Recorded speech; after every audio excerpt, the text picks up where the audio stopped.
Hello नमस्कार, मैं doctor Rajneesh Kumar आप सभी का एक बार फिर से हार्दिक स्वागत करता हूं। आज की वीडियो लेक्चर में हम चर्चा करेंगे कि गूगल फॉर्म पर आधारित हमने जो प्रश्न पत्र दिया था उसमें कुल 20 क्वेश्चन थे, टोटल 40 अंकों के। उसमें कुल 141 लोगों ने भागीदारी की, जो कि काबिले तारीफ है। और मेरी यही कोशिश है कि लगातार अधिक से अधिक लोग इसमें जुड़ें, क्योंकि देखने में ये प्रैक्टिस सेट छोटे बड़े लग रहे होंगे, लेकिन परीक्षा के दृष्टिकोण से काफी इंपॉर्टेंट है। अगर इसमें से 5% भी सवाल पूछे जाएंगे तो ये मानकर चलिए कि आप अन्य प्रतियोगी परीक्षार्थियों से आगे चल रहे हैं। तो कौन कौन से प्रश्न थे, उनके क्या उत्तर थे, पहले उन पर बातचीत कर लेते हैं। फिर बात करेंगे कि जो 141 बच्चों ने इसमें भागीदारी की थी उसमें से उनके कितने कितने अंक रहे हैं। वैसे जब आप इस प्रैक्टिस सेट को सॉल्व किए होंगे तो उस समय आपको इसके नंबर भी पता चल गए होंगे। तो सबसे ज़्यादा जरूरी है कि इन 20 प्रश्नों के सही आंसर क्या है।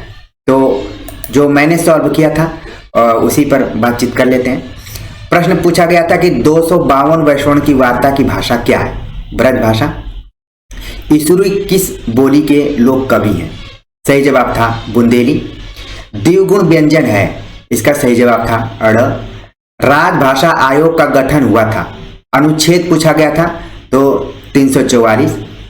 अपभ्रंश भाषा का समय है 500 ईस्वी से लेकर 1000 ईस्वी के बीच। अगला प्रश्न था स्वभाषा स्वदेश और स्वधर्म का आंदोलन चलाया था दयानंद सरस्वती ने। कवि वचन सुधा पत्रिका का प्रकाशन वर्ष है 1868 ईस्वी।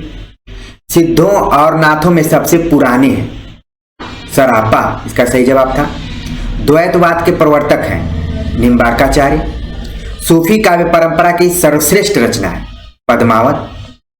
पूर्वी हिंदी का विकास किस अपभ्रंश से हुआ है? सही जवाब था अर्धमागधी। उनका सारा काव्य समन्वय की विराट चेष्टा है, ये कोटेशन पूछा गया था, सही जवाब है हजारी प्रसाद द्विवेदी। भारत बंधु पत्रिका का संपादन किसने किया था? सही जवाब है तोताराम। साहित्य जन समूह के हृदय का विकास है, यह कथन किसका है? बालकृष्ण भट्ट। अभिज्ञान शाकुंतलम का खड़ी बोली में अनुवाद किया था राजा लक्ष्मण। कोटेशन पूछा गया था कि परमात्मा की छाया में आत्मा और आत्मा की छाया में परमात्मा में पढ़ने को छायावाद कहा गया, किसने कहा था? राम कुमार वर्मा। ठंडा लोहा के रचनाकार कौन है? सही जवाब है धर्मवीर भारती। और यहाँ पर आप कोटेशन देख रहे हैं कि 2 धर्मवीर इसमें लिखे गए हैं, बस आपको क्लियर होना चाहिए कि कौन से इसके राइटर हैं। अगला प्रश्न था 10 तस्वीरें किस विधा की रचना है? सही जवाब था रेखा चित्र। बिना कारण के कार्य की सिद्धि होती है, अलंकार पूछा गया था, सही जवाब था इसका विभावना। और आखिरी प्रश्न था ब्रह्मानंद सहोदर कहा गया है? सही जवाब है इसका रस। तो ये कुल 20 क्वेश्चन थे 40 अंकों के, और इसमें अभी तक जो लेटेस्ट अपडेट मैं आप सभी लोगों के सामने दिखा रहा हूँ उसमें कुल 141 बच्चों ने भागीदारी की थी, जो कि काबिल तारीफ है।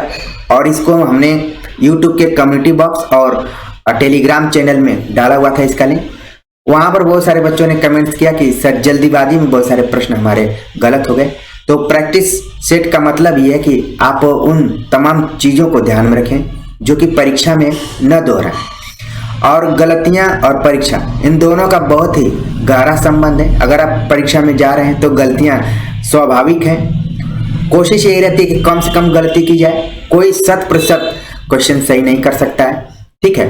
तो अगर आप गलती कर रहे हैं तो इसका मतलब है कि उस क्षेत्र में आप कोशिश कर रहे हैं, मेहनत कर रहे हैं, और वही गलती करते करते आप एक दिन सही काम करना शुरू कर देंगे। ठीक जैसे आप इस चैनल से जुड़े हुए हैं, मेरी तमाम वीडियोज आप देखेंगे, उसमें कुछ में बहुत अच्छी क्वालिटी है, कुछ में बहुत खराब क्वालिटी है।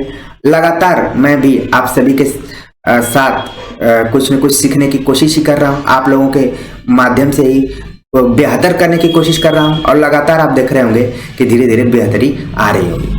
तो जब आप प्रयास करेंगे तो जरूर उस क्षेत्र में आप अच्छा कर सकते हैं।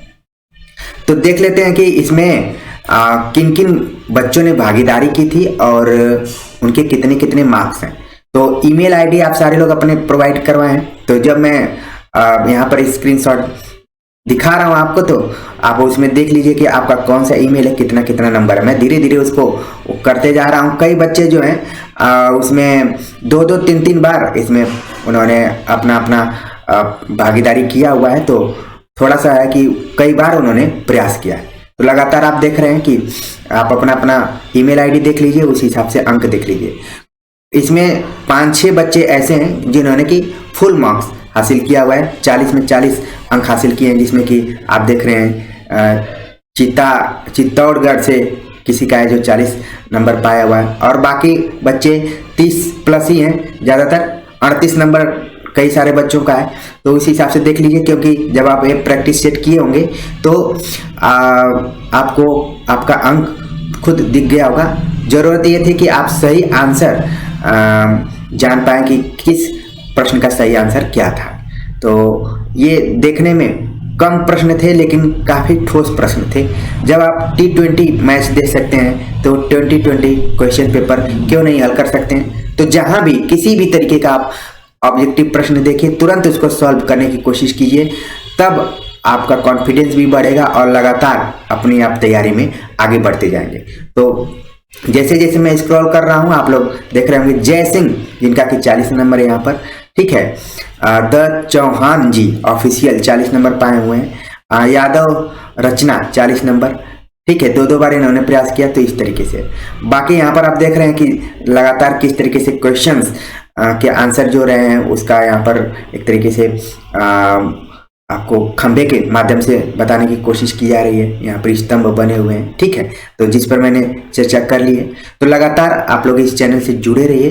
किसी भी तरीके का मैटर आपको दिया जा रहा है तो उसका खास उद्देश्य है कि आप जिन भी परीक्षाओं की तैयारी कर रहे हैं, चाहे नेट की तैयारी कर रहे हो, चाहे टीजीटी पीजीटी की तैयारी कर रहे हो, चाहे असिस्टेंट प्रोफेसर की तैयारी कर रहे हो, या फिर सीवीटी के माध्यम से पीजी में एंट्रेंस लेना चाह रहे हैं, या फिर यूजी में एग्जाम एडमिशन लेना चाह रहे हैं, तो सभी तरीके की जानकारी यहाँ पर आपको दी जाती है।